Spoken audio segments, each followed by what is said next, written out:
Our accounting friends at Wayne Enterprises are coming for breakfast. Here? Why? Because I couldn't get you to go there. I haven't got time for this. It's getting serious, Bruce. If this continues, it won't be long before you've nothing left. I don't care about that. Any of that. You don't care about your family's legacy? What I'm doing is my family's legacy.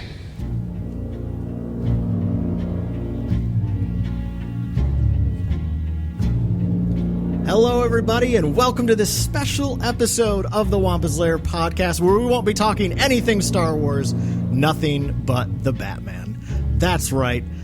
This incredible new movie, I just have so much to say about it, as does my friend, first-time ever podcaster, an old friend of mine who has been keeping me company with all things the Batman the last few weeks. It's my good old friend, Amy Gay. Hi, Amy. Karl? Yes? Thanks for having me. Yeah, I'm so excited. Like, you and I have been texting up a storm since this movie has come out. And you have just had so many awesome observations. And I was just like, hey, Amy, you want to make a podcast about this? And I was so happy that you said yes. The moment you said that, the words of Jesse Spano, I'm so excited, and I just can't hide it. Came through my head nonstop, and I've been bouncing ever since. Are you taking caffeine pills? I'm drinking Starbucks, which is kind of the same thing. But that's right, everybody. We are going to look at the most recent Batman movie starring Robert Pattinson, Zoe Kravitz, created and directed by Matt Reeves. Amy, this is the second longest comic book movie in history, second only to Avengers Endgame. It is a very slow burn movie, but I think it's an absolute masterpiece. Super curious, just right out the Batcave. What was your initial impression the first time you saw this movie? The first time I was just in awe.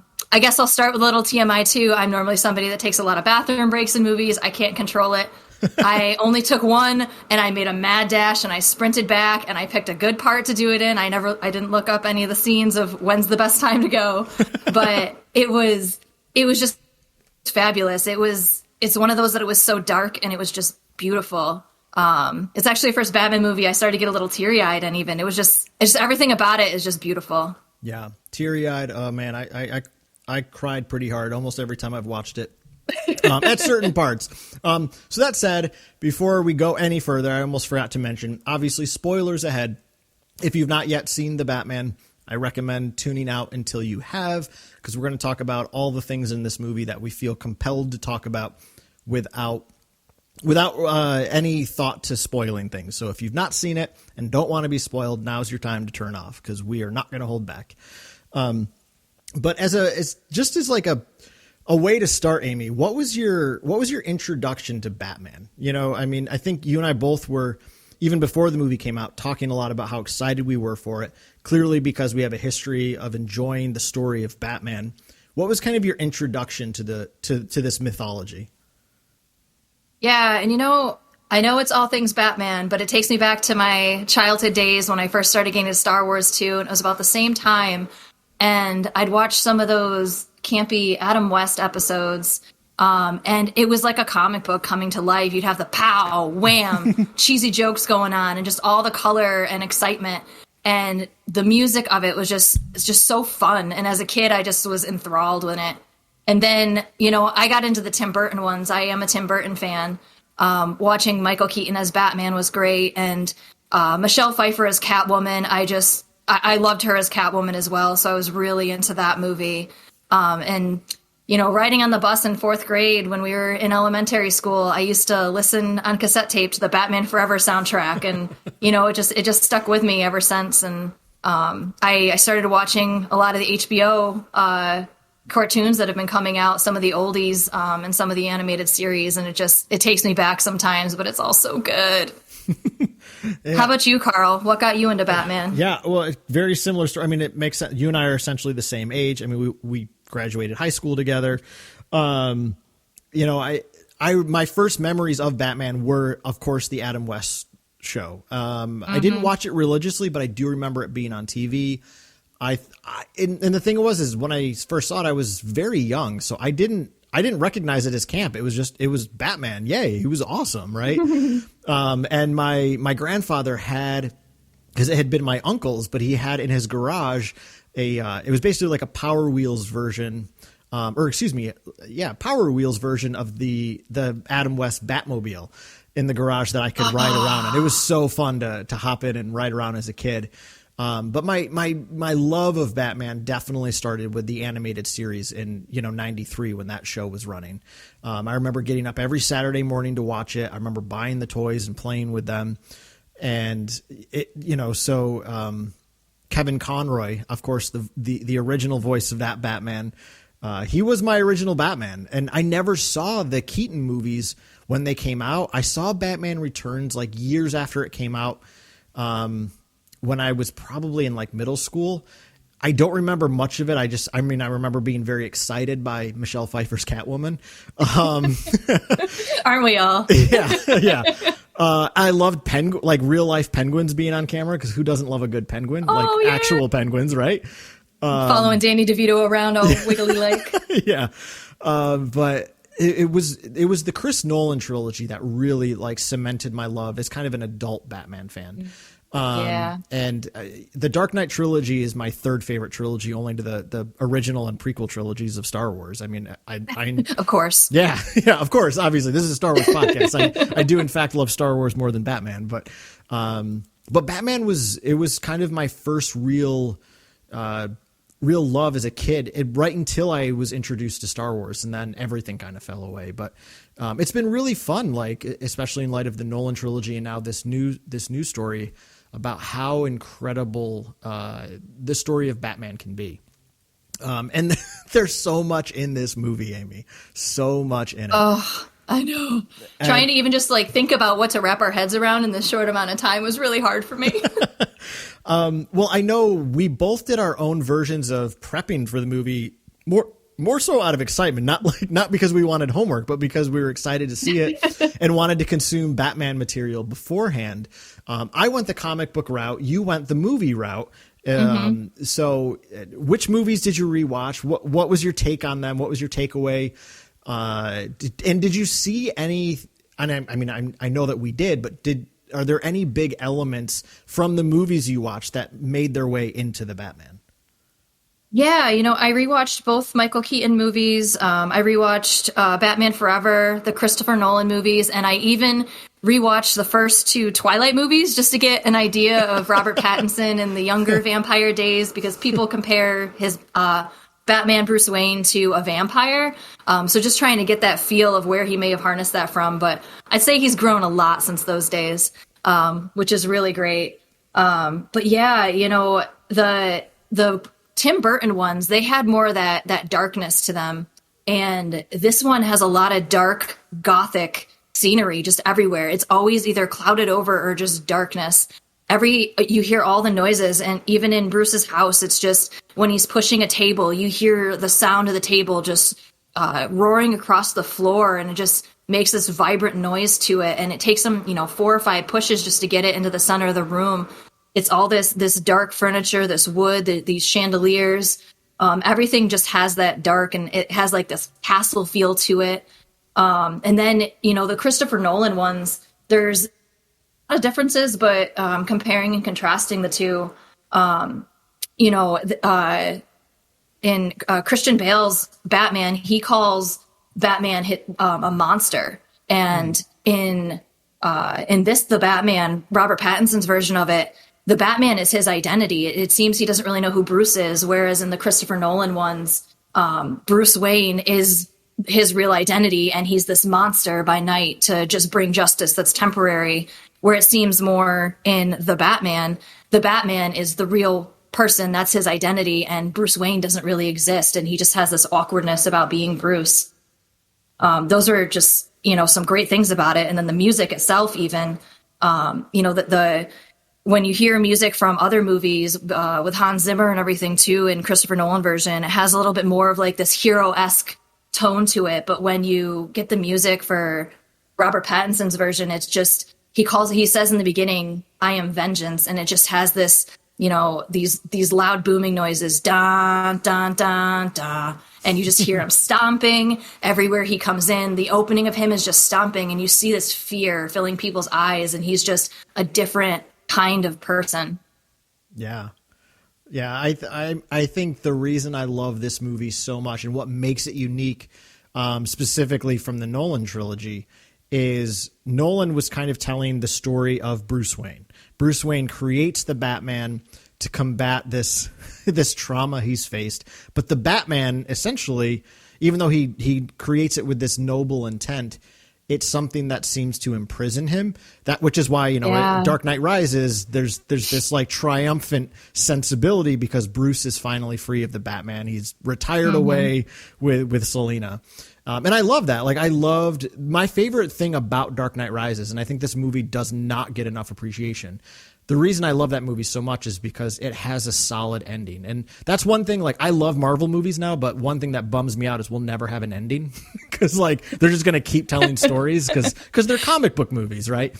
So I loved how Nolan actually gave an ending to his story.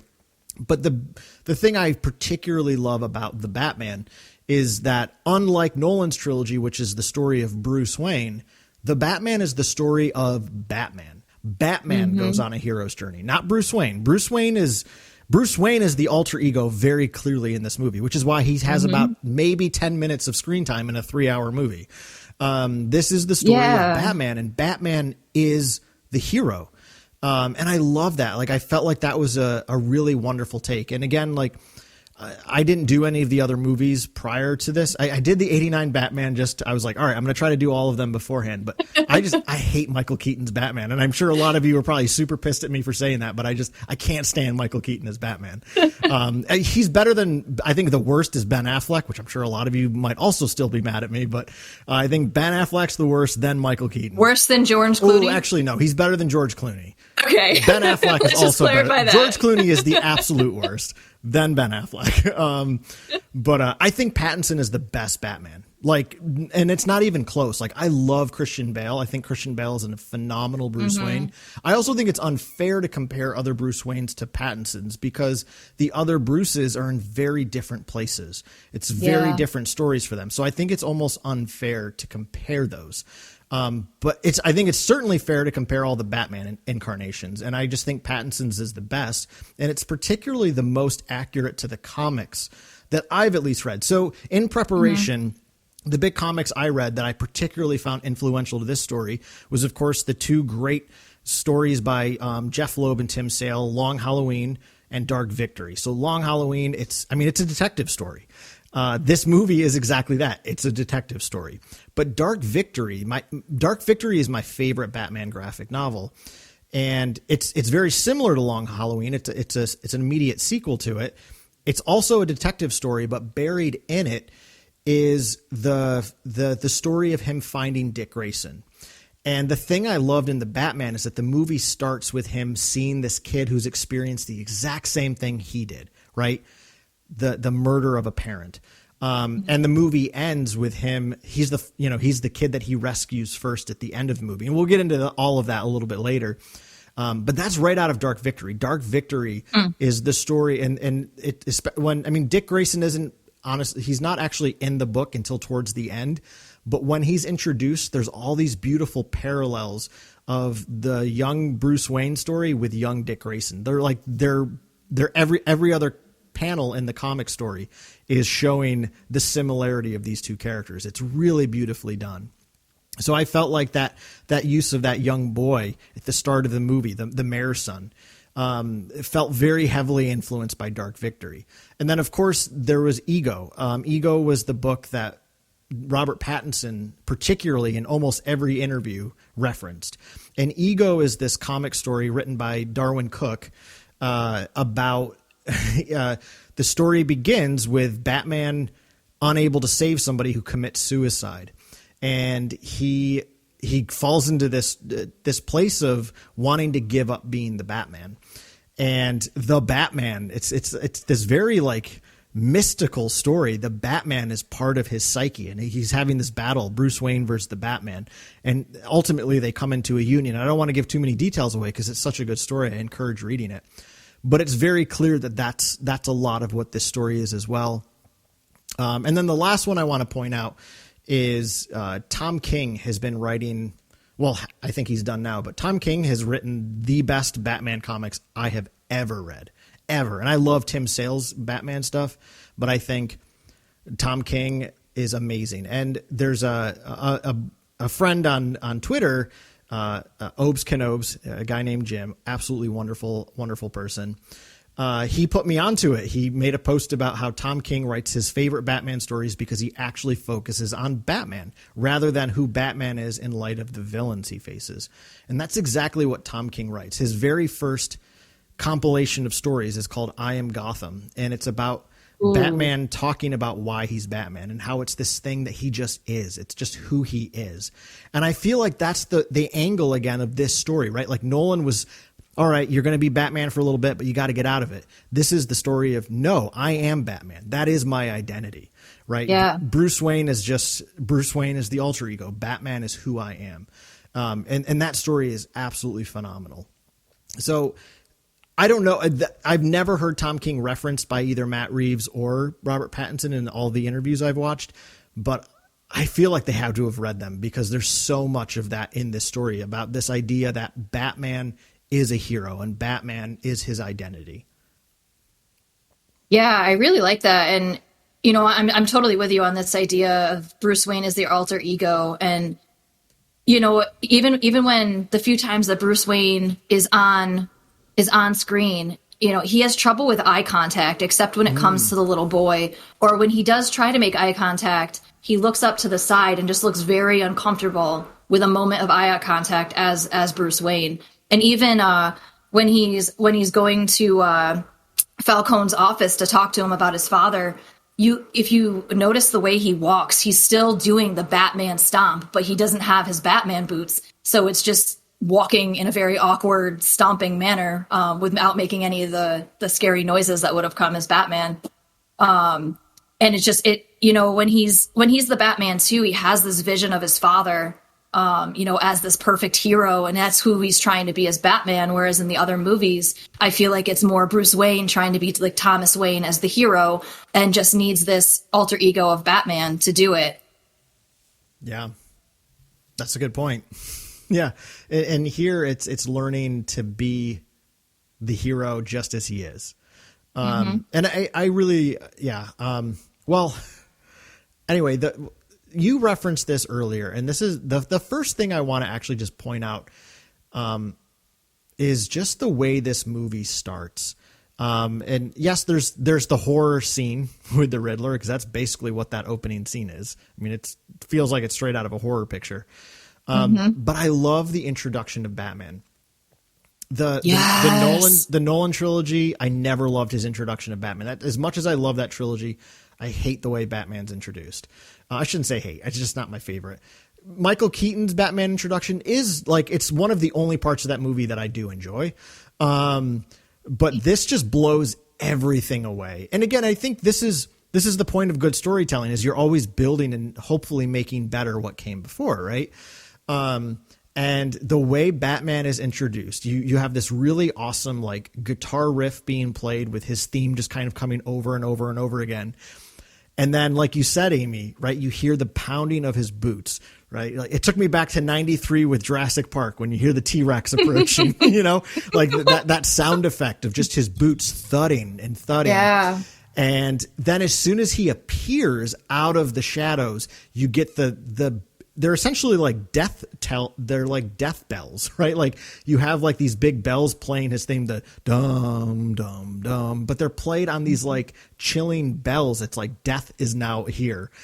And I love that close up shot of his boots, just like in the rain. I mean, he is terrifying. And then he just pummels that villain, like that gang member. I mean, he just pummels him when he punches him off his feet, and the sound effects and like, and I think the way Matt Reeves captures the violence of Batman in this opening scene is perfect in the sense that it captures the sensibility that he's brutal, He's scary, but he doesn't get off on it like Zack Snyder likes to. Like, I just hate the way Zack Snyder does violence. Like he makes it into like porn. It's disgusting. I can't stand Zack Snyder.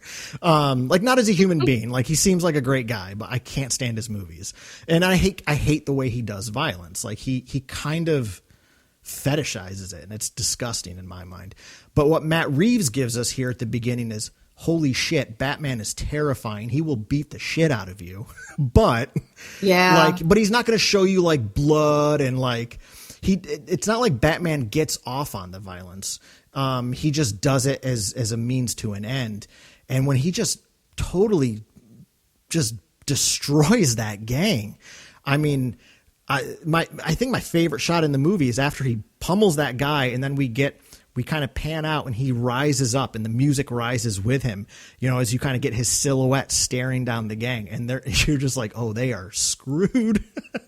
I think it's the most intimidating Batman has ever appeared on screen.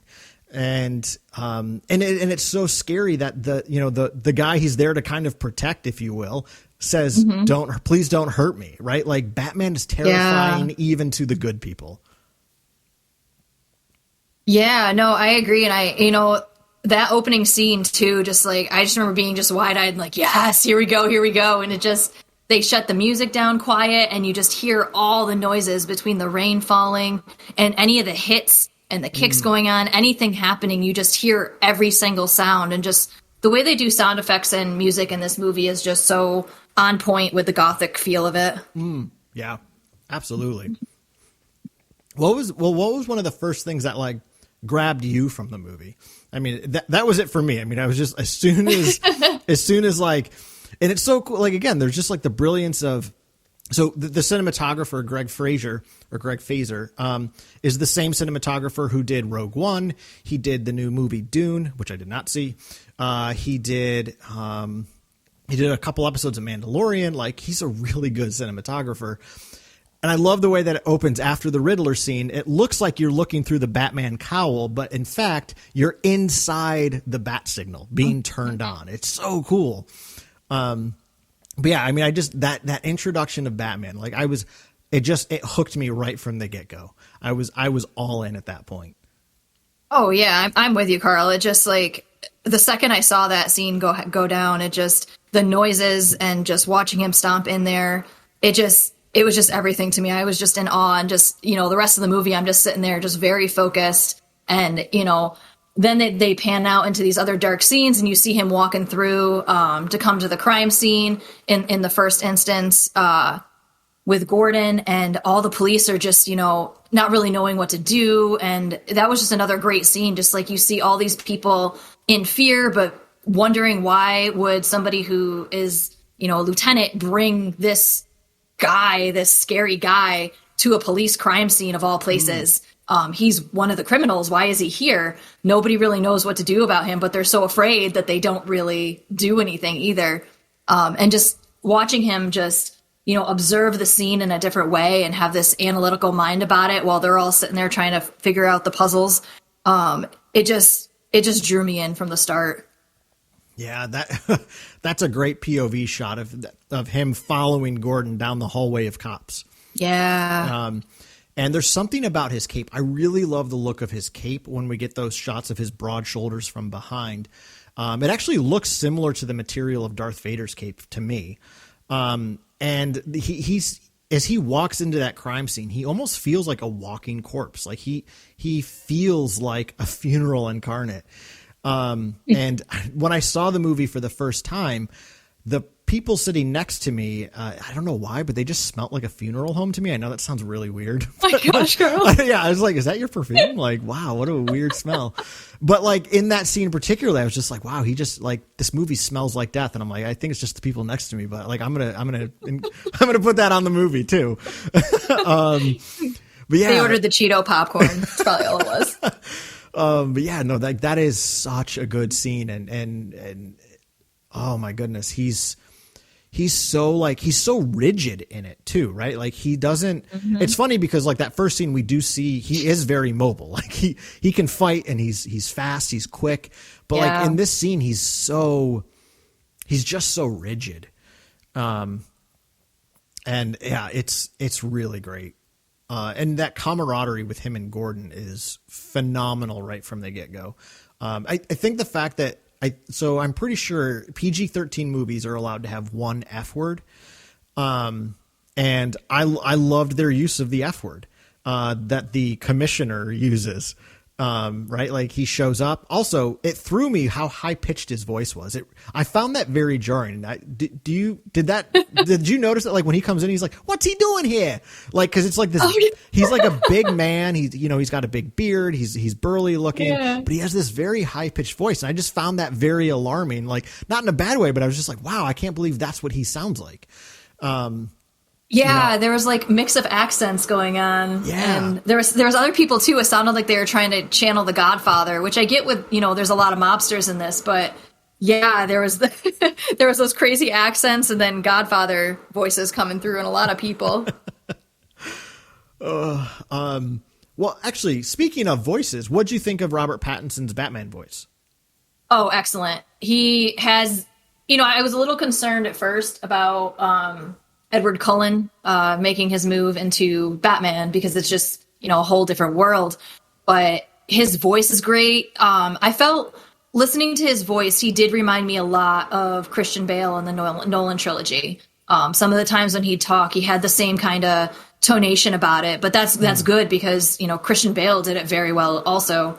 And he has the right chiseled jaw for it. He just fit just everything about that role. It was fantastic for me.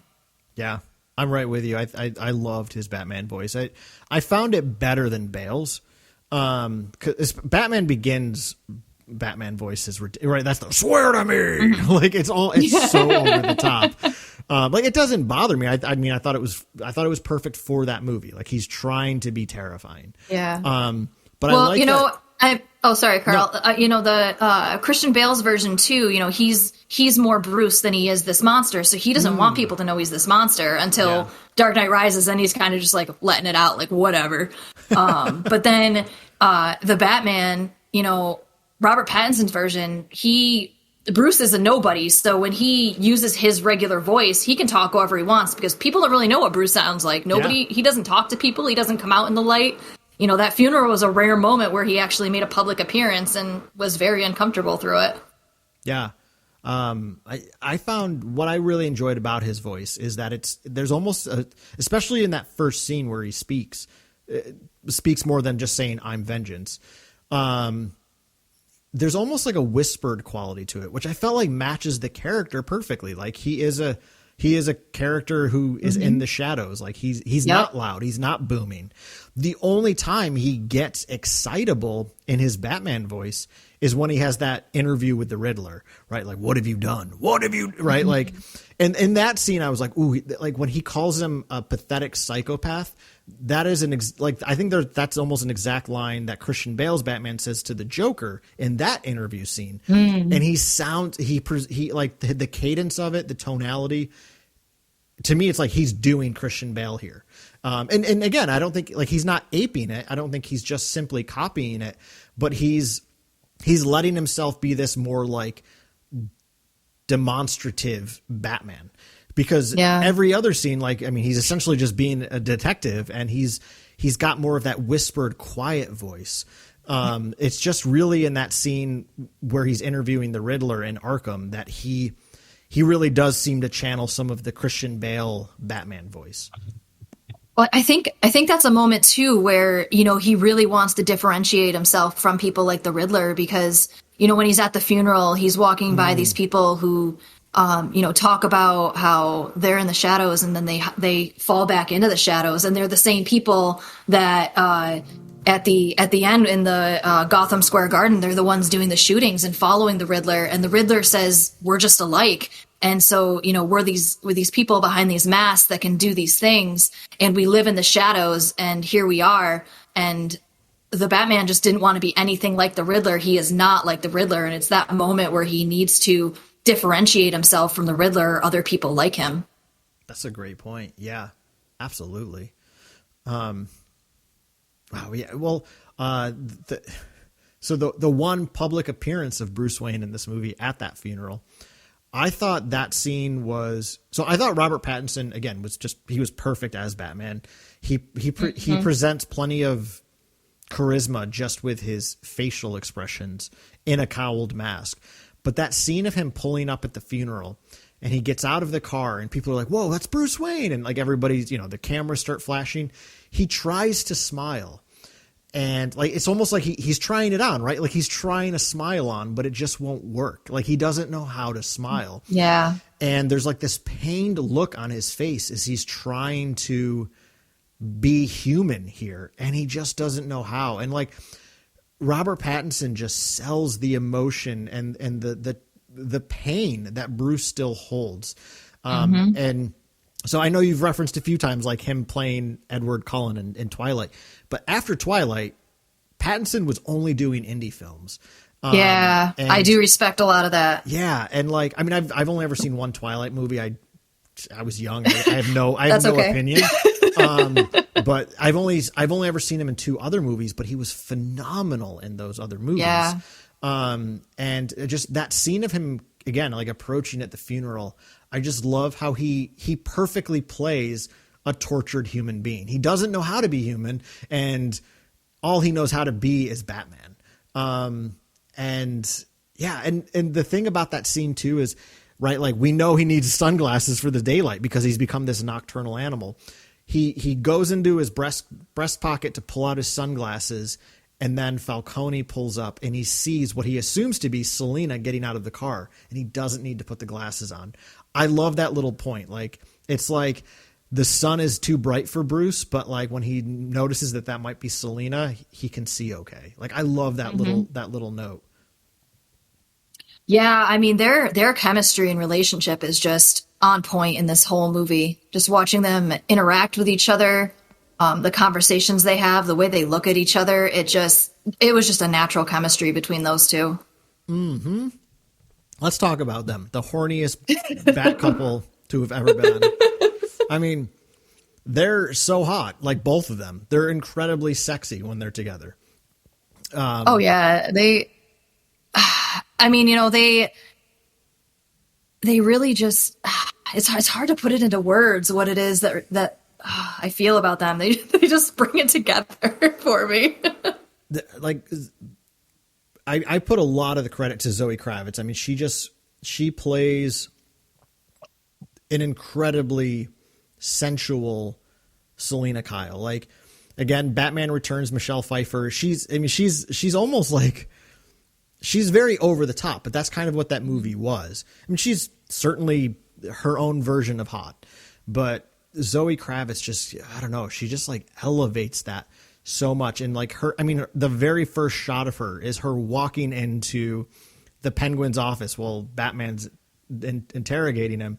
And just like that shot of her walking in with those boots. And I mean, she's just absolutely gorgeous. And I love how Batman even freezes up, right? Like even he and Penguin notices that, like he's kind of looking at him like, oh yeah, he's getting a little excited in that bat suit, So yeah, they are so good together. So good together. And her version of it, they're both very passionate and loving in their own way. And for her, we've texted back and forth about all this stuff, and she talks about how she has a thing for strays, and that's why she has so many cats. But, that really talks about, with Annika and how she's trying to take care of her friend and, breaking into this house and trying to get her passport and, capturing the guy who kills Annika and willing to kill him to make amends for this. And just, you can tell that she can tell even that Batman doesn't have like anybody like that in his life and needs something like that. And she's able to give him that love and care. But, she tells him how she can take care of herself. She already has that freedom from the mask as safety, whereas the Batman doesn't really have that yet. And she's more her own person. She takes her mask off, after, I think I only saw her in it maybe once or twice. And then she just really just let it fly and just in the costume otherwise. And she has this freedom and doesn't really care who's on the other side of that mask. She just knows that that's who he is, but he just still needs somebody. Yeah, that's a great point. Well, and something you were texting me about, and I just absolutely loved this, is she's not an alter ego, right? She's and they were very clear before the movie came out, like she's not quite Catwoman yet. She's just Selena Kyle, and her outfit is really just practical. Like she every now and then pulls off these scores, but it's pretty clear that she doesn't really seem to be a cat burglar, because when Batman goes to her apartment with her after, you know, her roommate's been abducted, he picks up that bill, right? Like he looks at the past due electric bill. Yeah. So she's clearly not making a living off of robbing people, right? Because I don't think she'd have any problem paying her bills if that were the case. And I've heard other folks speculating about her relationship with Annika. And, you know, so Zoe Kravitz has said right from the get-go that she interprets Selena Kyle as a bisexual character. And that's great. Like I love that. But I don't think that Annika and her are romantically involved. I think she has like a motherly love for her. Like that's the way I interpreted it. You know, like, and that I think that simple line, "I have a thing for strays," that's who she is. That's her character is, in light of the trauma she's faced, being orphaned at a young age and kind of being cast aside by society. She has taken it upon herself to look out for others like her. And that's how I interpret her relationship with Annika. And again, like I have no qualms with the fact that if they may in fact have a sexual relationship, cool, like that's great. But I think it's something more than that. Like I do, like I feel like they probably cuddle up at night, but they're not sleeping together, if that makes sense. And they cuddle up because she kind of is the maternal role. And that's kind of what I really love about her character in this movie. How did you see that relationship with her and Annika? Yeah, I saw it more as like, you know, the deep bonds of a sister. You know, being the bigger sister, the one who has more of that strength inside of her, whereas Annika seemed to be a little more insecure and a little bit more scared and timid. Selena had this just aura about her that she was independent. She's been independent for a long time. You know, her mother was killed when she was little and her father just watched her get taken away. And I think that was the moment where she realized that I'm on my own. I fend for myself, but she wanted to be able to mother others, like you were saying, in a way that she felt, you know, she didn't have growing up after her mother was killed, and she wants to fulfill that in some way. Yeah. That just made me, I was going to ask you, so when she reveals that Falcone is her father, did that surprise you? Did you have a reaction to that? It didn't necessarily surprise me, but it made sense. It made much more sense than her being his lover. When they were trying to figure out what the relationship was, and you could see the Batman getting super jealous too over whatever it was she had with Falcone. And I think he holds people in this like perfect light, which, you know, that's one thing we can get to later with Thomas Wayne and how he views him. But I think he had this perfect vision of her too, ever since he saw her that first time. And then when he started to think that maybe she could have been somebody in with Falcone, you know, she doesn't have this perfect image to him anymore. And it was angering him, not just making him jealous, but getting angry inside. Wow. Yeah. That's right. Yeah. And I want to talk about that scene in a second here. But I asked you that just because, so the whole, that thematic piece of her being Falcone's daughter is right out of Long Halloween. So that's in that comic. You find out that she is she's technically his illegitimate daughter because he's never recognized her. I'm pretty sure in Long Halloween, he doesn't even know it. Cause that's just kind of the scumbag he is. The movie seems to imply he did know, but obviously just didn't care. So like when she shouts, "'Cause he's my father," like it just, I don't know, it fell flat for me. Cause it's like, one, I was like, I kind of knew that from the comics. And there wasn't enough build up to that point to make it like, I feel like they were going for like, oh, this is a huge revelatory moment, but it felt, I mean, to me, I compare it to like in Solo when Enfys Nest takes off her helmet and there's like this huge musical sweep and you're just like, well, who the hell's that? Like it doesn't really pay off. Same with like in episode 9 when you're a Palpatine, it's like, this is silly and like weakly not surprising. So, right. Like it just, like I get why they did it, and like I like that they did it because again, it's right out of Long Halloween, and it really makes a lot of sense for her character. But I felt like that scene was meant to be like this huge, like, but it wasn't for me at least. Yeah, no, I didn't have any like surprise by it. It was just kind of a scene. I didn't really have any feelings towards it. Just like, oh, okay, yeah, that okay, makes sense in the story. Let's keep going. Yeah, well, and then the scene does keeps going because. That's one of my favorite scenes in the movie because it's kind of her telling Bruce or her telling Batman her story. Where she comes from, just like him, she's an orphan. But unlike him, she had nobody. She had to take care of herself. She didn't grow up rich like him. She breaks him. And this was something Zoe Kravitz was talking a lot about in interviews before the movie even came out. She said, she's like, what my character kind of presents to Batman in this story is she kind of shakes him to his core and opens him up. So there's more than just beating up bad guys. Like there is a broken system in Gotham, and I am a victim of that broken system. Now, Amy, what didn't surprise me at all but I loved it, is her line when she says, all anybody cares about in this town are white privileged assholes. Of course, every right-wing pundit was losing their mind. They're like, this movie doesn't understand Batman. Ugh. It's just because, a bunch of jerks like Ben Shapiro who are white privileged assholes, just like the movie says, are so uncomfortable with admitting that they benefit from a system that oppresses others. What? Yeah, I know. It's pretty surprising that white dudes are pretty insecure. But that said, like, I love that line's in there because Matt Reeves was so adamant that he wanted to tell a story that's relevant to our times. That is true. Like, I'm sure some of you might be turning this off at this point, which I'm sorry if that's the case, but like white privilege has been an oppressive force in our culture. And I love that Selena, with just one simple line, like makes that connected to our real world.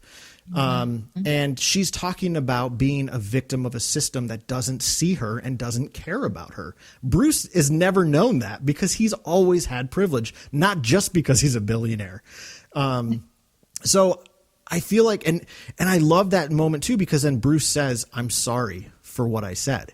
Like, and she's like, it's okay. Like, she's probably so used to like people like maybe saying that, but I think he really means it, and I love that moment. It was one of the first scenes I teared up in the movie. Cause it's like, wow, Batman is saying sorry and it's coming from his heart,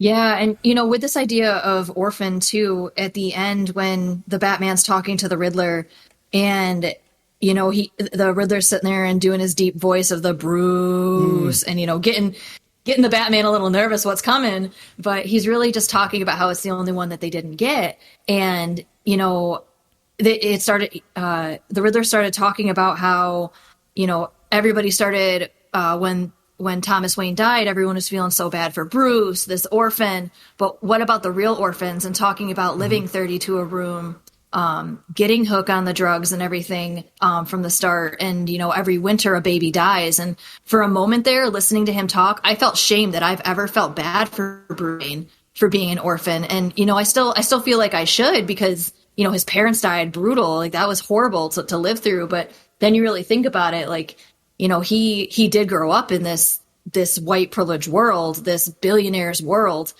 which is different than being an actual orphan that has to live through an orphanage. And I've never had to go through that. And I can't even imagine what that's like. Yeah.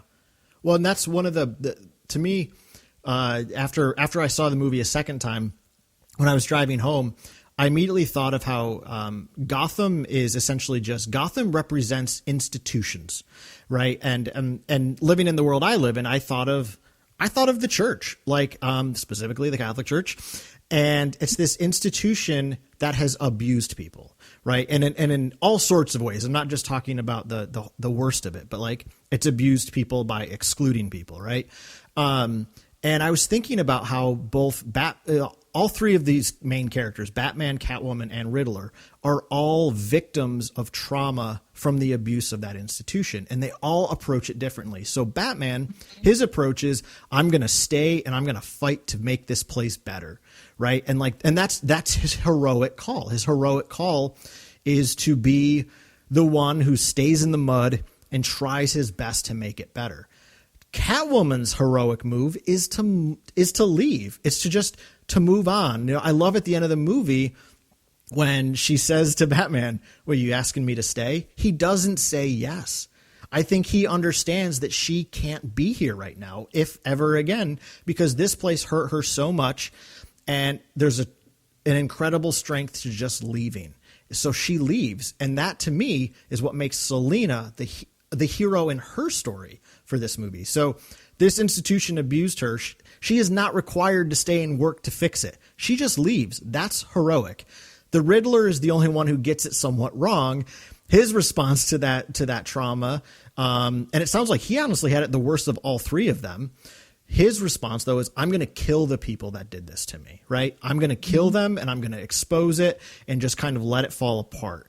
You know, he doesn't have a solution other than in a similar way to the Joker in Dark Knight. It's just let it burn, right? It sucks. It hurt me.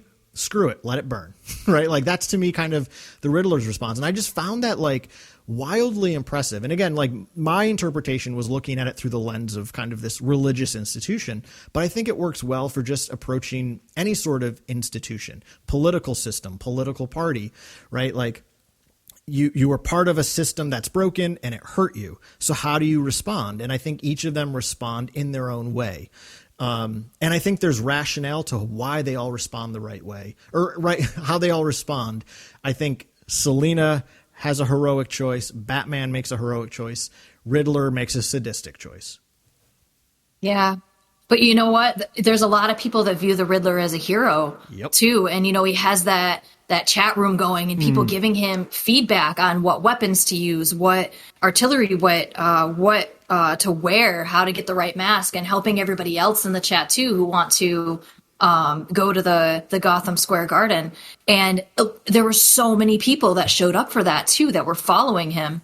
And he just had this, you know, all these people viewing him as the hero of all of this. And you could see in some of them to look a little surprised when the Batman dropped out and wasn't on their side. Yeah.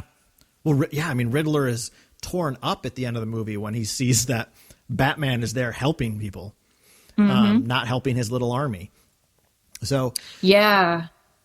And I was listening to an interview with Matt Reeves last week, so it's come out in light of the movie. So he's not particularly spoiling things, but he's addressing like, you know, plot points from the movie.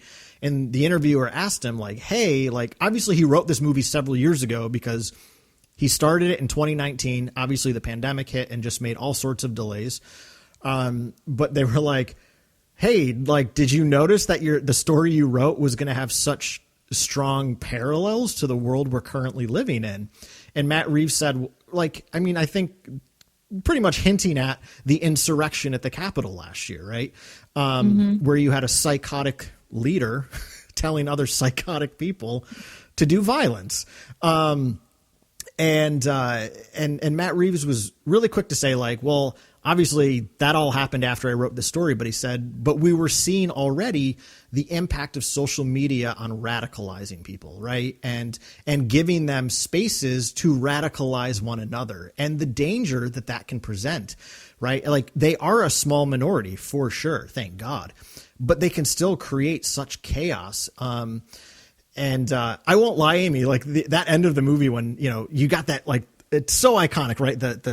The ceiling shatters and boom, swoops down Batman. I love as he beats the shit out of those people. Like, I know that's horrible to say, but like, I mean, granted, it's not the best thing to do because that's helped radicalize them, to be fair, right? I mean, Batman is responsible for the Riddler in a lot of ways. Yeah, but then he injected the Bane venom in him too to get going, and you just like hear him like with this rage growl, and it was just like, whoa. That's such a great is that Bane? Yeah, you're right, because it's kind of like a green color. Yeah. I thought it was just like a hype. Like I thought he just jammed an EpiPen into him, because right? Aren't EpiPens essentially just like straight adrenaline? Well, so the first time I watched it, I thought it was, but then the second time I watched it, I noticed it was green, and I'm like, Bane. Oh, you're making the venom. Oh, that's such a great And I mean, look, he becomes ferocious after that. Yeah, ferocious. Yeah, he just like has this loud roar come out of him, and he just. I mean, and they were beating Selena, so he needed to do something, and that was his last resort to get him going, and they have to pull him off the person he's beating. Yeah. Oh, wow. He goes a little nuts there. Yeah. Oh my goodness. So I was gonna say, have you? Actually, something I keep forgetting to bring up, and I really love this point. Is the fact that Bruce, or I should stop calling him Bruce because he's essentially just Batman. Batman narrates parts of this movie. And I will say, like, as much as I was kind of harsh on Zack Snyder earlier, I do enjoy the movie, The Watchmen. The graphic novel's a lot better in my opinion, but the movie is quite good. And Rorschach narrates that movie. Yeah. I thought that was neat how like that felt very influenced by the Watchmen movie. The fact that Batman is narrating parts of the story. And I love that his narration at the beginning and his narration at the end are perfect bookends.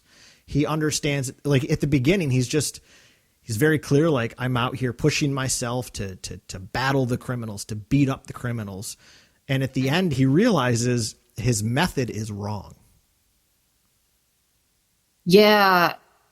He talks about when he's talking to Alfred at one point in the middle of it, talking about, the fear, and he hasn't felt fear like that in a long time. And he's only feeling that fear when he's Bruce. He becomes Batman and he channels that fear. And in that end dialogue, he talks about channeling all those scars and kind of like, the anger that comes with all of that until you heal, which I thought was interesting too. He's trying to find a way to channel it and harness it for good, but sometimes it does take him over, and he gets angry and he just starts beating harder and harder and can't pull out of it. Yeah. Well, and that's the thing, right? Like, I think that's the problem with, using Star Wars language. Once you start down the dark path, forever will it dominate your destiny, right? It's so easy to give in to anger. And, right, like me even like getting like, yes, like he's beating up these like crazy cult followers, but it's like, geez, like I really probably like violence is like this excessive violence is never the right path to go. And I think again, like I felt like this thematic element has a similarity to one of the themes of Last Jedi, which is, how do we win by saving what we love, not fighting what we hate? Batman at the start of this movie is fighting what he hates. He hates criminals. He hates, criminality. He's just gonna punch it in the face. That's his method. I'm vengeance.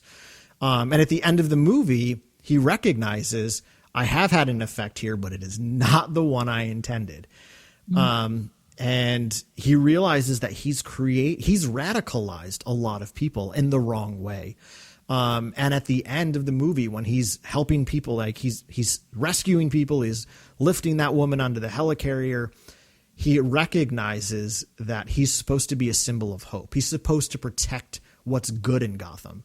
But I think he's been living in such a dark existence that he didn't even realize there was any light. Yeah. And, he saves Selena, he saves her physically in the Gotham Square Garden, but he saves her soul at one point too, so she doesn't kill that cop that killed Annika, because he doesn't want her to go down that dark path of killing. And I think that's one reason why she's able to leave at the end too, because she had the scars, but she was able to heal in a way. She saw Falcone get shot and killed. It wasn't by her hand, but she sees that justice for her. And she doesn't have that kind of blood on her hands. She can go and still start anew with this feeling of relief, because what she wanted to do, although she couldn't save Annika, she's able to save herself and go elsewhere and continue just growing out of this whole save. And she doesn't have any of that darkness in her anymore, it seems. Yeah, that's a great point. Yeah. And I love, when he shows up and saves her from Falcone about to, choke her out, and she's about to shoot him, and she says he has to pay. And his response is, he will, but you don't need to pay with him. You've paid enough. I love that. I love that moment. Absolutely love that moment. And I think, and again, like in this movie, that's an I love you. I mean, not blatantly like in your face per se, but that is him saying, I love you in a certain way, right? Like he cares about her enough that, I mean, yes, Batman doesn't kill. He doesn't want people to kill. I mean, there's even a scene earlier in the movie when he and Gordon go into the old orphanage and Gordon pulls out his gun. He's like, no guns. He's like, that's your thing, man. Like, but he doesn't like make Gordon put it away. But he understands that Selina, like shooting Falcone in cold blood there, is going to haunt her far worse.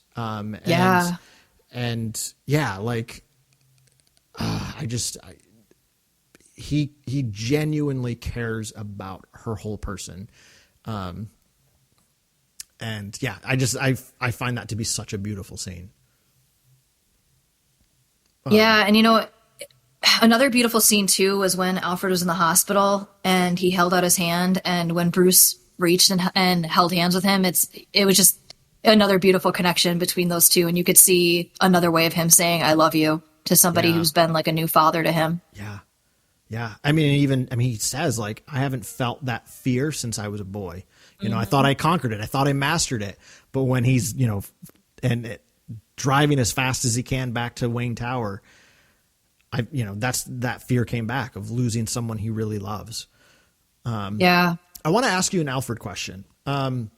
So in the Nolan trilogy, Alfred in Batman Begins kind of reluctantly helps him. Same with Dark Knight. He's always kind of reluctant, but always trying to keep tabs on him of saying, like, you can't do this forever. Like you have limits type of a thing.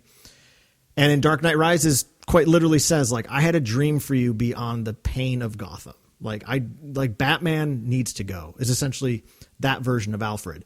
So I took that perception of Alfred into this movie with Andy Serkis as Alfred, like assuming Andy Serkis doesn't want him being Batman. But I'm not sure if that's true. What was your read of Alfred's relationship to Bruce Batman? I think he's okay with him being the Batman because it's what Bruce needs right now. And he wants him to heal in his own way. And, when they have those arguments about if Thomas was a good man, and, it seems like this is why the Batman even exists, is that he's doing it to continue on and, do good like his father did.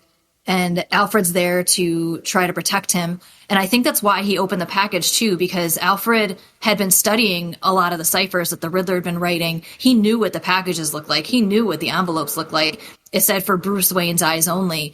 He knew there was something wrong with that. And I think he was opening it in order to protect Bruce, like a lot of the Alfreds always do. They're there to protect him in this new father role. That's such a... Wow, I never noticed that, Amy. That's such a great point that, like, he has been helping Batman with the ciphers. So, like, he clearly must recognize the handwriting. So, yeah, almost like he is intercepting it. What a great catch. I did not notice that. Yeah, I don't know where they'll take it in future ones with his ideas of the Batman, but I think he's okay with whatever Bruce needs to do to feel okay. And he's just happy and proud of him, and no matter what, like a father would be. Yeah. And honestly, that was I have very few critiques of this movie, but one of them was that we didn't see enough Alfred, and maybe that's just because Michael Caine was so good in the Nolan movies, and it's that's such a quintessential part of Batman's identity is his relationship with Alfred. But the few scenes that we do get are perfect. And I liked that again, like it to me, it didn't feel like he's disdainful of Bruce being Batman. I mean, he's actively helping him. You know, I mean, I'm sure he thinks this is a little ridiculous. Every incarnation of Alfred has seemed to think what Bruce does is a little ridiculous. But I feel like Michael Caine's was the unique version where it was like, you shouldn't be doing this. It's not healthy, right? Whereas I don't think that that's true of Andy Serkis's Alfred. And I really kind of dug that. Yeah. You know, like even the scene where he gives Bruce his cufflinks and he's like, oh, you're being Bruce today, you know, in yeah. like this like joking manner of like, oh, so what's going on today that brings this special occasion out? But you know, Bruce doesn't know how to be Bruce. So he's missing his cufflinks and he takes off his and says, here, take mine. You have to wear cufflinks. And Bruce asks him, and they're Thomas Wayne cufflinks, or they're the Wayne cufflinks. And, he asks Alfred, are you a Wayne? And he's like, your father gave these to me. And, you know, was kind of putting him back in this father-son light of like, don't sass me, boy. And like, these are for you. I'm trying to help you out. But, yeah, it's just like great chemistry between those two, even just as, in a father-son kind of light. Yeah. Yeah. And, you know, I think it's great when he's in that hospital bed and he says, you know, I saw that fear in your eyes. I didn't know how to help you. I could teach you how to fight. So it is neat to like, because that's always been part of the Batman canon from the comics, is that Alfred kind of helped Bruce at a young age, like trained to fight, trained him himself. Like that's often been a part of Alfred's own backstory, is that he was a former like SAS agent for the British military, like. So again, none of that stuff has been explicitly said in this movie, but it is very clear that he helped him get started. Like, I didn't know what to do. I didn't know how to deal with that. So I at least taught you how to fight. But he also loved him when no one else was around. So that's pretty darn important too. Yeah. And you know, another father-son moment, he sees the way that Bruce is looking at Selina in the camera picture. Yeah. And just you see Alfred light up and like this, oh my gosh, he's got a girlfriend, he likes a girl, something's happening, do you need to talk? And it just seems like that great moment between them where, you know, Bruce isn't really saying much, but you could tell Alfred sees that connection between those two as well. Yeah. At this point, I'd set you up with a chimpanzee if I bring you back to the world. All right, Michael Caine. I can't do Michael Caine very well. Yeah. Another thing I wanted to point out is another central aspect of Batman stories is the Batcave, right? That Batcave is always home base in Batman stories. That's where he goes. That's where he does. And he's in the Batcave for sure, but not a lot. To me, what I really liked about this movie is home base in this movie in a lot of ways is that construction tower where the floodlight is. And I really loved that because, you know, just like his relationship with Gordon, his relationship with himself as Batman, his relationship with Selina, his relationship with Gotham, all of those things are under construction. So I love that, like, every time he meets up with somebody, right? Like even Selina says, like, is there a place we can go? That's where he tells her to go. That's where he goes to meet Gordon. That is the home base. Like it's not really the Batcave. Like the Batcave it's barely in this movie, but we're at that construction tower several times. And I just love it because it's like everything about this story is about constructing relationships among so many of these characters. So I love that they're constantly going to that tower. Yeah, I didn't even notice that, Karl. That's a really great point. Well, thank you. Yeah, because everybody ends up there at some point. Yeah. And, you know, and it's funny, too, because when Selina's the one that's up there, you see Gordon and the Batman both look at each other and be like, I didn't do it. Well, I didn't. Well, who's in our cave? Who's up there in our zone, man? Yeah. What's going on? Who's playing who's playing in our fort? Yeah.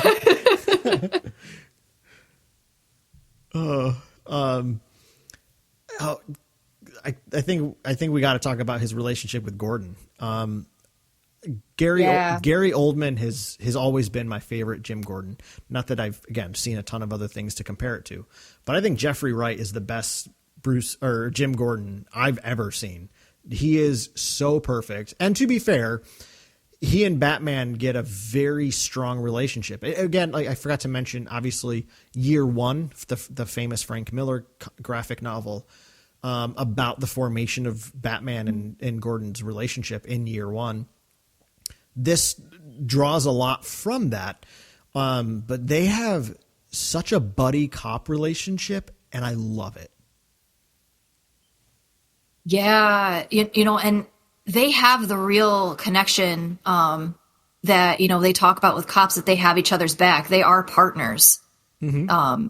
They protect each other. They help each other out in situations. And, you know, in a police precinct where they don't know who could be dirty, who isn't dirty, what's going on, everybody's dirty. You know, and even Gordon is they just have this connection. And Gordon talks about how you know, he didn't really know much about the Rat, and he's not concerned the Riddler's coming after him because he hasn't done any dirty work, and he can own that too, that he is a good man. Yeah. I mean, I feel like, well, it's, you know, him in that, we talked about that scene with him and Selena where he kind of stops her from killing Falcone, right? It's kind of an expression of love towards her, you know, you don't have to pay. And I feel like there's a couple of, and again, like in very much in this story, that conversation he's having with Gordon where he's like, oh wow, he's after like everybody. And he's like, well, he's not after you. How do you know? You're not corrupt. Right. Yeah. And that's Batman saying, you're a cool dude. And then later in the movie, right before he goes to have his interview with the Riddler at Arkham, when he's leaving Riddler's apartment, he looks at Jim and he says, you're a good cop, which is basically, I think you're great. You know, like those are kind of his little I love yous to Jim Gordon in the movie. Yeah. You know, which is a little different from the Christopher Nolan trilogy where, you know, in The Dark Knight Rises, Joseph Gordon-Levitt looks at Gordon and says, I think your hands are plenty dirty, Commissioner, that he has just as much fault in a lot of this stuff. And this version of Jim Gordon is just, you know, he really is standing for what the justice is supposed to look like and doesn't have any of that corruption yet. You know, I don't know what's to come in future ones, if anything's going to change. But so far he's holding true to that perfect good man that the Batman looks for. Yeah. I mean, he's incorruptible, kind of like Batman, which is probably why they're such good pals. And I also just I like that he calls him man a lot. I'll be like, really got to get you out of here, man. Or like he just like, he uses the word man like as slang several times throughout the movie. And it always made me chuckle because it's like, there's just such a like bro-tastic friendship between those two. Yeah. When they take the Penguin and they're questioning him together, just like watching the interaction of the two of them is just so fantastic. So good. Also, that scene is worth mentioning because Colin Farrell, like everyone has said, is totally unrecognizable with all the makeup and prosthetics. Oh, I know. The first time I didn't know it was Colin Farrell. I didn't see that ahead of time. So I'm watching, I'm like, man, this guy's a really good actor. And then when I heard it was Colin Farrell, I was like, no, y'all are lying to me. This isn't true. And I looked it up. And then the second time I watched it, I was really focusing, like, is that really Colin Farrell in there? And I see it when he's like, especially when he's in the car and he's driving and he's like laughing a little bit. It reminded me of some of his other roles, and I could just see Colin Farrell's face shining through. But much respect for being willing to sit through, I'm sure, a lot of makeup to get through that costume on him and just pulling it off so well. Yeah, Colin Farrell's been really funny in interviews as well because he's like, yeah, the way I look at it is I'm so unrecognizable that if people hate what I did with the character, they won't know it was me. But if people like it enough to look it up, they're going to be pleasantly surprised. But that scene you mentioned, right, with them kind of questioning him while he's tied up, he's so comical in that, and like the way he and Jeffrey Wright just play that scene together, and he's like, he tries to show him the picture of his, you know, the former police commissioner whose face got eaten off by rats. You know, he's like, oh God, what are you showing me that for? Right? Like he's so funny in that moment. And then he's like, was this Riddler stupid? El la, like no la español. So I've seen the movie 3 times now, and when I saw it actually this past weekend, it was the most packed of the times I've seen it, mainly because the first 2 times I went early in the day to try to avoid crowds. And I went on Saturday, and it was almost a full theater. People laughed so hard at that scene, and it made me just enjoy it even more, right? Like that's part of the point of going to the movies is you get to experience something in community. Oh yeah. So like people were really laughing at that scene. And yeah, he's so, so good in that role. And I even love like when Batman first like is interrogating him at the Iceberg Lounge, and he's showing him the pictures, and he's like, oh, that's the mayor. He goes, shit, I didn't even know. And he's just like, he slams him against the wall, and he's like, maybe you should ask Mitchell's wife. Too soon. Like, it's just it's like super inappropriate, but hilarious. Yeah, I LOL'd real hard when he started waddling like a penguin because they wouldn't untie him. And it's just like, yes, there we go. That's perfect. Yeah.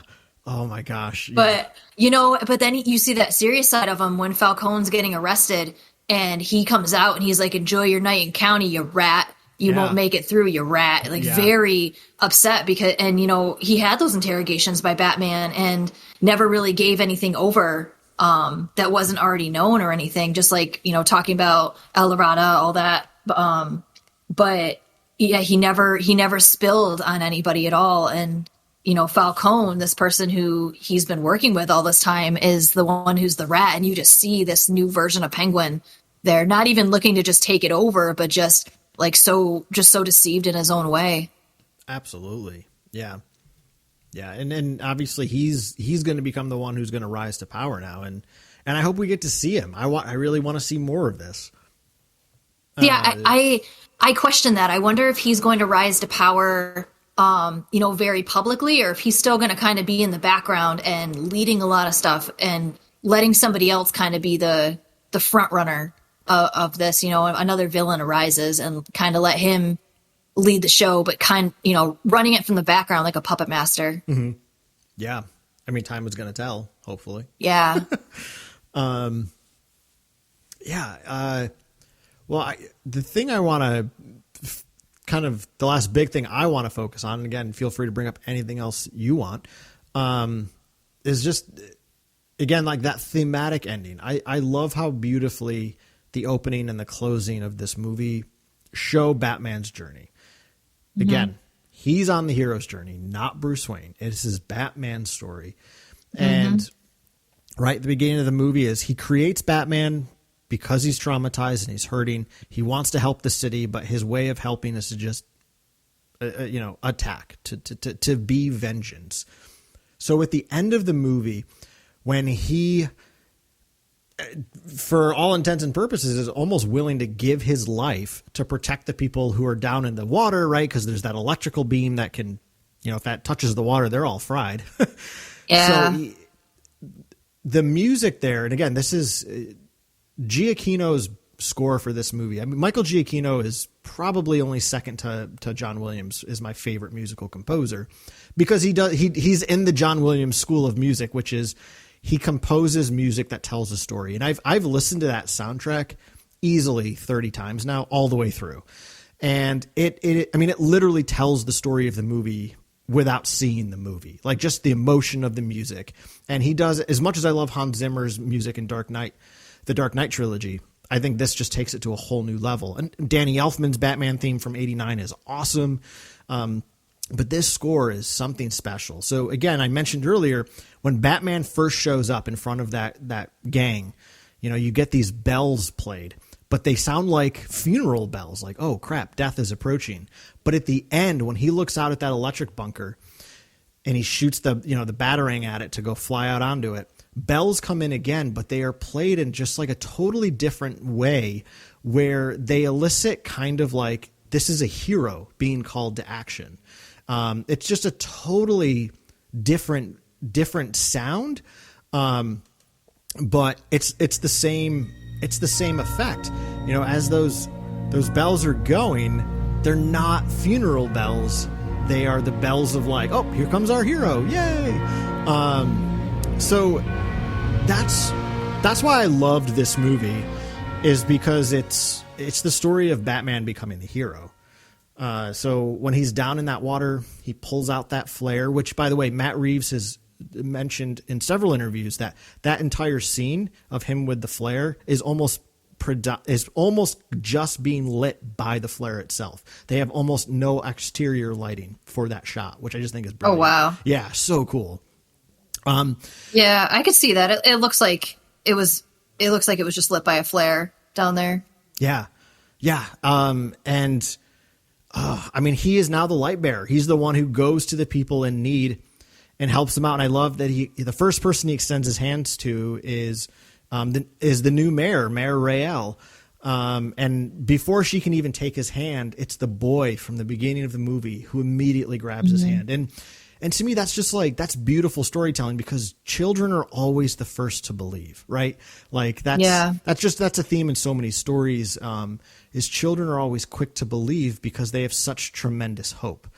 So that young boy reaches out his hand and he helps him out. And then you get that beautiful shot from above of him leading this exodus, to safety. I mean, he is now the hero, and that's his journey.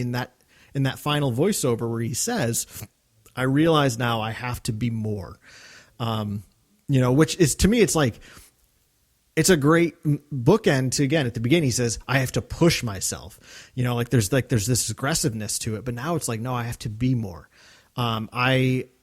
People here need hope.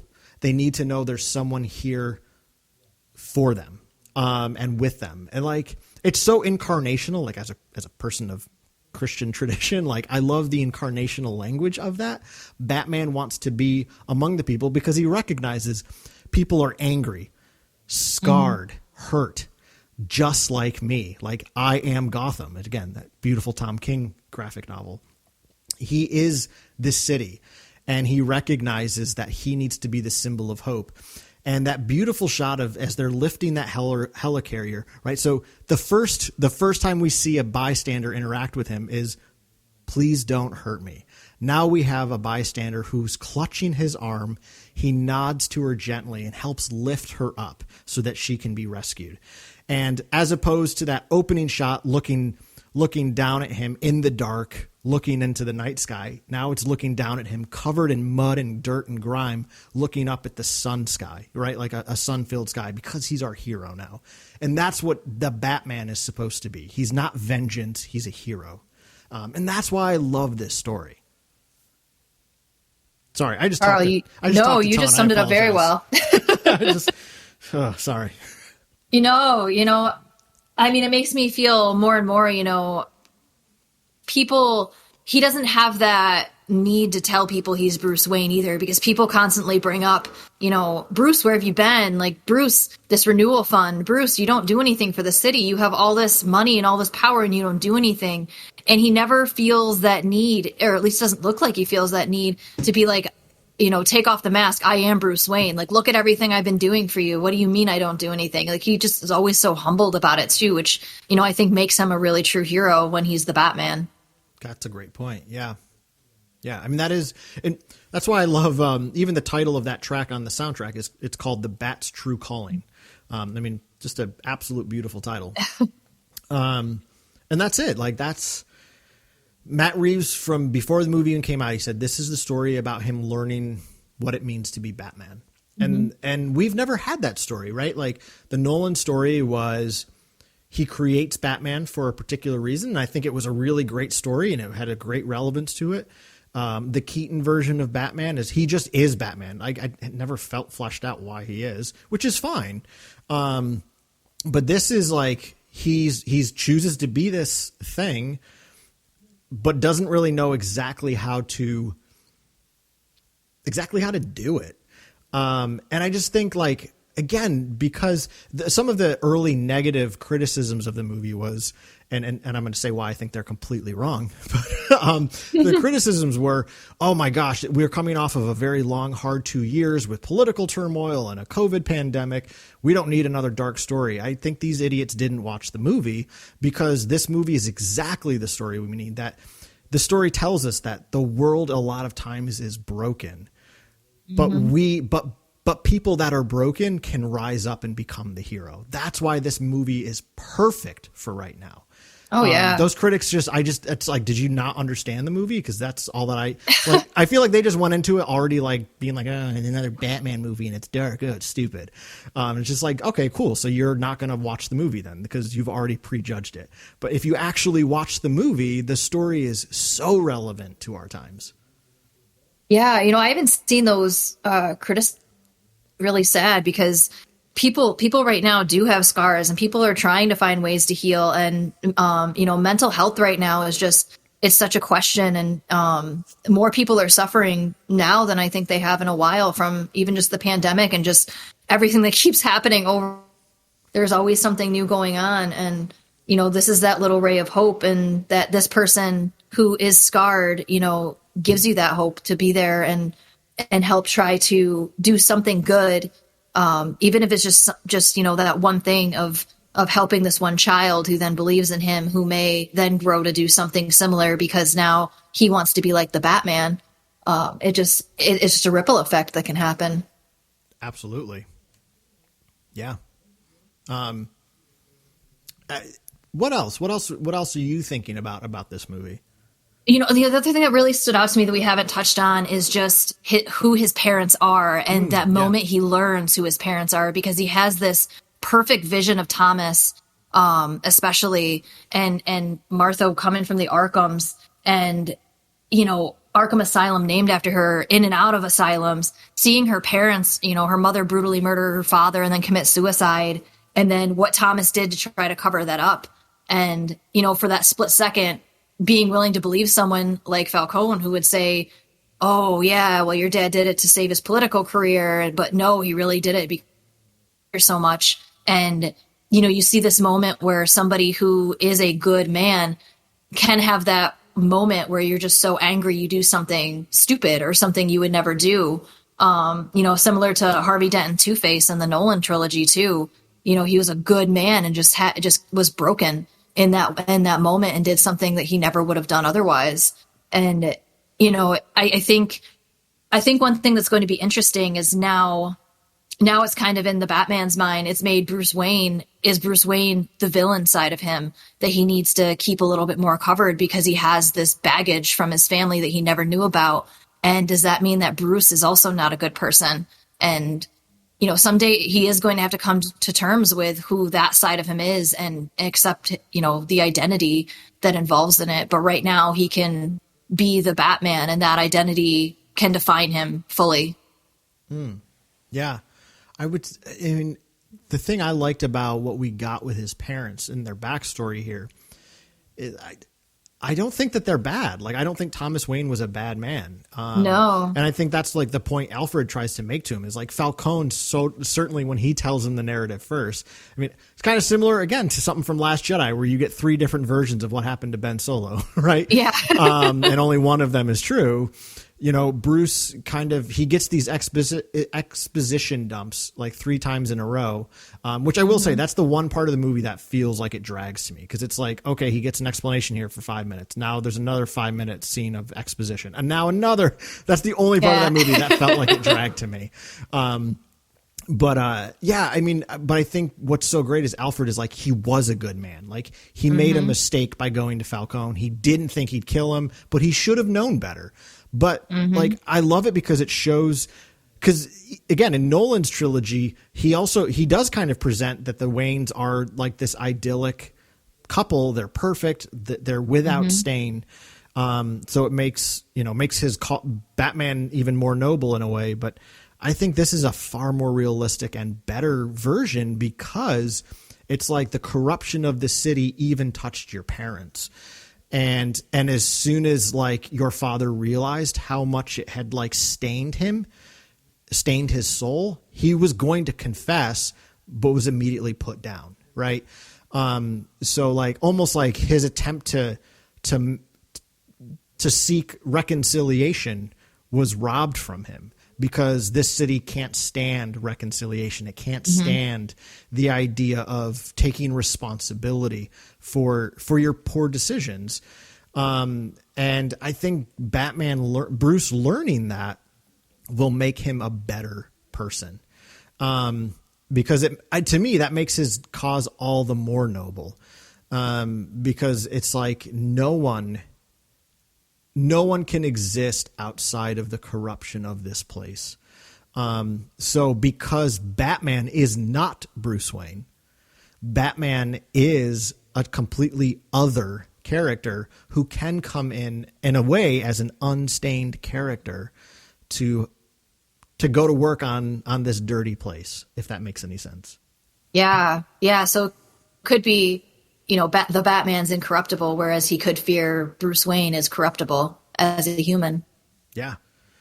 Which, they clearly have set up a lot of things in this movie that can clearly make for a sequel. Like Matt Reeves has said several times, he goes, I wrote this story to be a standalone story. He's like, and then as it got closer and closer to coming out, he's like, I would be open to doing more. We'll see how it goes. Robert Pattinson has clearly said he's like, I loved this character. I loved playing it. I will come back as much as they want. Yeah. It got me thinking about different, who could be coming from a water or earthy type villains. So I was really excited for what could come. Yeah. I really think we'll get at least another movie. Probably not for a couple of years, but and I really hope we get one, because I think, as much as they said this wasn't an origin story again, which I'm glad it wasn't, right? It wasn't the pearls in the alleyway again, but it wasn't. Yeah. It is an origin story in a sense, right? It's an origin of him understanding what it means to be Batman. Yeah, touching on your other points too, it's an origin of what makes Gotham. Yeah. Oh boy. God, I love this movie. I could go watch it again right now. Go ahead, Karl. Nothing's stopping you. I know, that's a good point. There is nothing stopping me. So anything else that you feel like we haven't touched on that is important to touch on? No, it just everything about this movie was just awesome. They were just on point with everything. And I think we did a good job covering it, Karl. Yeah. In half the time it takes to watch the movie. I know. Which is ridiculous. Watch the movie. We did not cover everything well enough. Which is ridiculous, because we got a 2-minute Obi-Wan Kenobi teaser last week, and Jason and I took 45 minutes to cover that. So. Oh yeah. But no, I think this movie is it's such a powerful story about so many of the dangers that exist in our world. And the fact that we can come out of a broken place and be a hero. They're not mutually exclusive. Mm-hmm. So yeah, that was why I loved the Nolan trilogy. It's a beautiful story about a person becoming a hero, the cost of being a hero, and becoming an eternal hero in a way. And that's what I wanted with this movie. I wanted another really great character story. And that's why the Snyder version of Batman just utterly failed for me, is as much as I was kind of quippy about it earlier, it never felt like there was a character underneath it. He was just a grizzly, grumpy old man who just liked punching people. And that just gets old, especially when it's a 3-hour, that movie's also about 3 hours. It just never, I never really cared for Bruce or Batman. This movie, it gets you into his soul, and it tells you a very strong story. That's worth believing. Yeah. In. So. No, go ahead, Karl. No, that's it. That's all I got. No, yeah. He talks about, those internal scars that you could carry forever, but you can, let them make you angry, or you can harness them in a different way and, grow from it. And we all have our own scars, and, just finding a way to heal and just grow and let it do good, rather than just let us bury ourselves in the anger. And that is, like you said too, the difference between the Riddler and the Batman. Absolutely. Yeah. And, again, and is the Riddler still sympathetic? Yeah, I think he is. Oh yeah. But it doesn't make him right. He's still wrong. He still needs to be held accountable, but he also, in that interrogation scene, Batman even says to him, he's like, you need help. You're sick. And he's not wrong. Whether he's sick with mental illness or not, I think is inconsequential. Is he's sick with with trauma, right? Like he's had a horrible, miserable life. And then when he realized the people that are benefiting off of the system that hurt him, he's angry. Just like Batman is. They just have different boundaries. Yeah. Not even the system, but the renewal fund itself. Yeah. You know, that was supposed to be for the orphanage, and then finding out that all these criminals are using it for their own piggy bank. That's a great point. Yeah. Was Gotham as terrible before that? Who knows? We don't know. You know, it almost seems to imply that Gotham has gotten terrible in light of the renewal fund.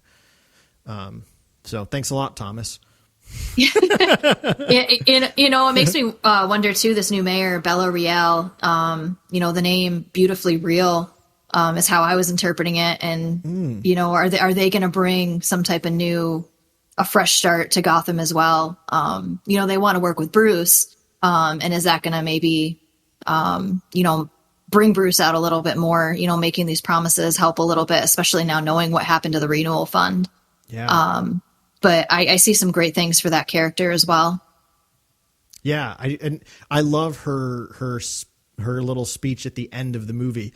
And Matt Reeves talked about in an interview how when they were shooting that scene, he said people were getting choked up that day of filming because it felt so real to them in light of just like the world as it's been the last couple of years.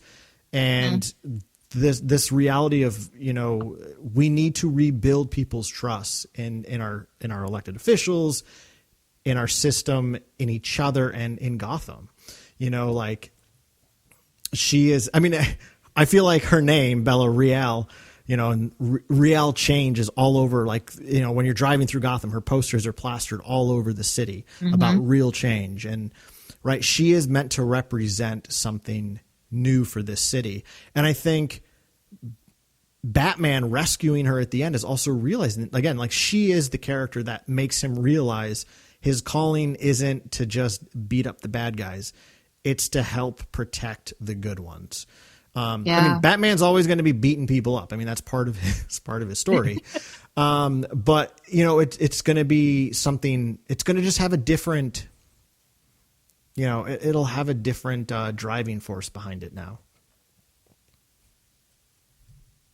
Yeah, there better be another one. Yeah, I need another one. I know, I do too. I mean, I would love it if they made this into a trilogy as well. I'd love another Batman trilogy.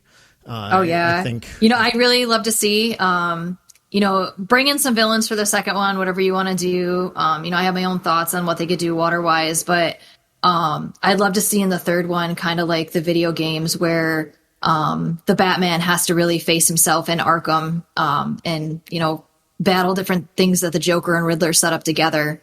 I don't know if you ever played the games or not, but it's pretty fantastic to just watch him like have to work through these like mind games that they play with him and try to get the city back on track after just Arkham takes over. Yeah, I've never played those games, and probably for that exact reason. There's too much puzzle solving for me. I'm not good at games like that. Oh my gosh, that would just cause me to like go to the walkthrough things on YouTube the whole time. I wouldn't even enjoy it. But I know people love the Arkham games, and I've only tried one, and I just couldn't get into it for that reason. But I know folks love them. So yeah, I think that'd be a really neat idea. But I will say, like, I think what I love about this is the fact that it's about Batman first and foremost. It's not who is Batman in light of the villains. It's just who is Batman. You know, and I think that's something Tom King introduced in his comic run, and I think it's just so perfectly realized in this movie. Yeah, well, that's why I like that they have the word "the" in front of Batman too, because it's the Batman. It is that identifial. You are the one Batman. Good point. Yeah. I mean, he gets that article in the Dark Knight trilogy as well, right? He's like, people know who it was, the Batman, you know. But this is the Batman's story. So, well, Amy, thanks for doing this. Thanks for making your first podcast with me. This was so much fun. Yeah, thanks for inviting me, Karl. I enjoy talking about things like this. It got me very energized for the night. Yeah, I mean, I've enjoyed texting with you. I know we're going to keep texting about this because we're going to both keep thinking about this movie, I think, a lot. But and probably watch it a lot more. Yeah. I think it's April 19th is when it hits HBO Max, and I just can't wait. So I can just consume it all the time. Okay. Well, that gives us a whole month before the Obi-Wan series comes out to just, you know, to devour this. Through. Yeah, exactly. But yeah, thanks again for coming on. This was super fun. And I hope all of you who were listening enjoyed it. And that said, we'll be back in the next couple of days with a regularly scheduled episode of The Wampa's Lair. If you ever want to get in touch with us, we're on Twitter at Wampa's Lair, Instagram at The Wampa's Lair, and our email is wampaslairpodcast@gmail.com. Amy, thanks so much for being on. It was super fun. Thanks for being the cat to my bat. That was great. Let's go cause some trouble. Yeah, I'll be in Bloodhaven. You can come find me there. Perfect. It's upstate, just like you in New York. So. In a treehouse. Thank you, everybody, so much for listening to this special episode of the Wampa's Lair podcast on The Batman. I am, as always, one of your hosts, Karl LeClaire, and for Amy, we will see you next time here in the Wampa's Lair.